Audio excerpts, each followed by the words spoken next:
The early church was made up of almost all Jewish believers who were persecuted for following Jesus. Because their lives had become difficult, many believers began to wonder if following Jesus was worth it. Some may have even thought about giving up on Jesus altogether. In the past, God's people, the nation of Israel, were led by priests. Priests led the people to worship God through sacrifices. Aaron the Levite and his descendants were priests. The Holy Spirit helped a Christian leader write words of encouragement to the early church in the book of Hebrews. The author of Hebrews told Jesus' followers that Jesus is better. Jesus became like us in every way so he could become a merciful and faithful high priest for us. Because Jesus suffered and was tempted, he is able to help us when we are tempted. The writer of Hebrews reminded the believers about Melchizedek. Melchizedek is the first person in the Bible to be called a priest. This is what the author wrote. We know Melchizedek was greater than Aaron, the first chief priest of Israel, because Abraham gave him a tenth of his treasure.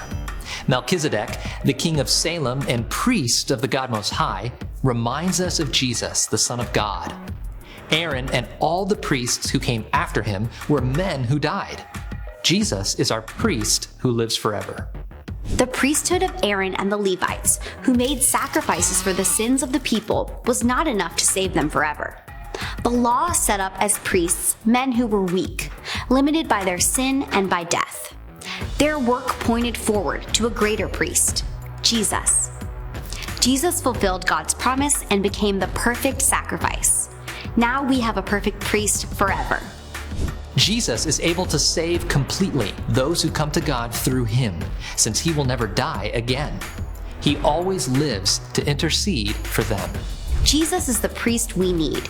He is holy and without sin. Jesus doesn't need to offer sacrifices every day, as high priests do. First for their own sins, then for those of the people. Jesus did this once and for all time when he offered himself. God sent to us his Son, our perfect priest forever. Jesus is the perfect priest, the high priest who interceded on behalf of the people by laying down his life to be a once and for all sacrifice for sin. Everyone who trusts in Jesus has salvation from sin through his perfect life, death, and resurrection.